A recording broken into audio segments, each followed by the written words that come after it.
L'économie rurale est l'ensemble des règles qu'il faut suivre pour déterminer tout d'abord la valeur des agents de la production agricole, puis pour organiser et pour administrer sagement une culture ou faire valoir. Les agents de la production sont l'homme, la terre, les engrais, les instruments. Déterminer la valeur de ces agents, c'est en fixer le prix et l'importance. Une culture ou faire valoir est une certaine étendue de terrain, y compris les bâtiments qui en dépendent, et qui est exploité par un même cultivateur.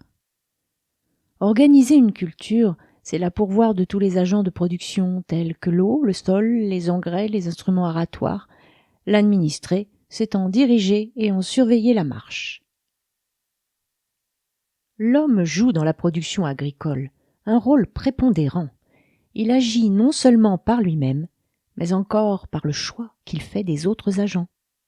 Pour mieux comprendre le rôle de l'homme, nous devons le considérer successivement comme un être physique, comme un être moral, comme un être intellectuel. L'homme, en tant qu'agent physique ou mécanique, est inférieur en général aux autres agents de même nature. La force d'un homme est à la force d'un cheval comme 1 est à 5 environ. Or, on sait que le prix d'une journée d'homme est à peu près le même que le prix d'une journée de cheval, soit 3 francs environ. Le cultivateur, donc, devra en général faire exécuter par les animaux tous les travaux qui en comportent l'emploi, comme labour, charroi, certains binages et battages. L'homme qui est à la tête d'une exploitation ou qui y est attaché comme aide doit être un homme profondément honnête, moral, juste. C'est à cette condition qu'il sera respecté et qu'il inspirera aux autres une confiance entière.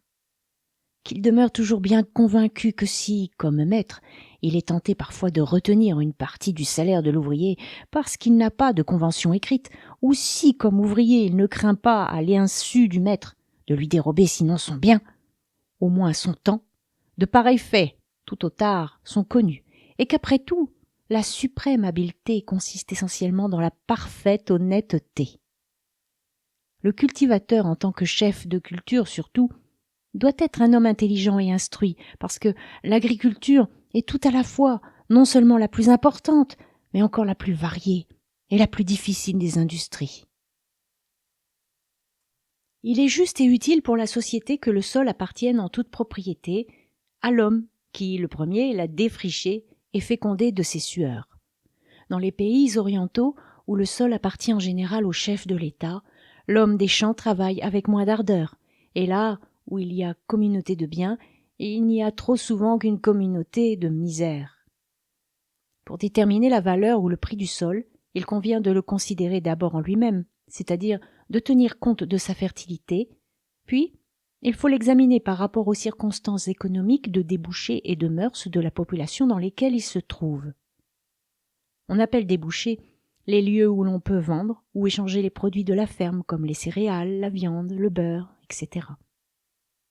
Les mœurs de la population influent aussi sur la valeur du sol, car si la population qui entoure une ferme est sobre et laborieuse, le cultivateur pourra se procurer de meilleurs ouvriers pour le travail des champs.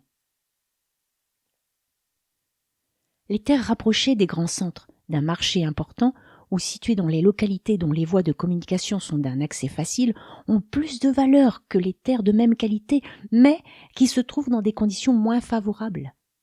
Ce sont là des indications qu'il ne faut pas perdre de vue quand on se propose de louer ou d'acheter une ferme.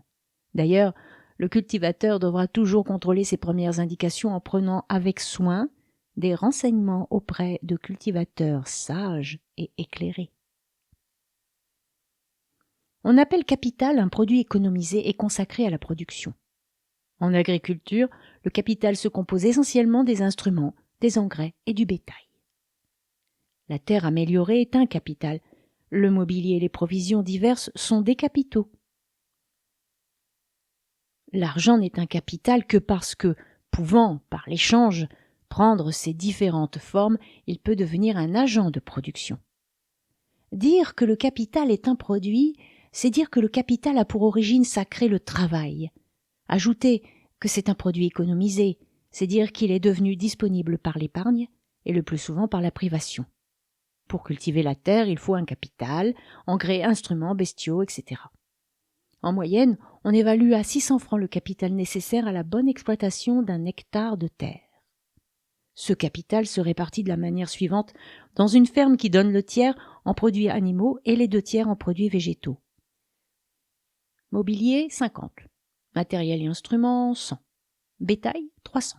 Semences, denrées et fonds de roulement, 150. Total, 600.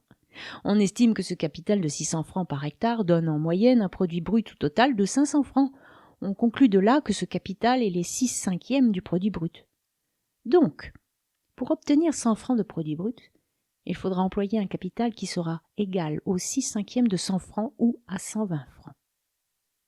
Dans les fermes du Nord, où l'on fait une grande place à certaines cultures industrielles comme le lin et la betterave, le capital est plus considérable et il est en général de 1000 francs par hectare.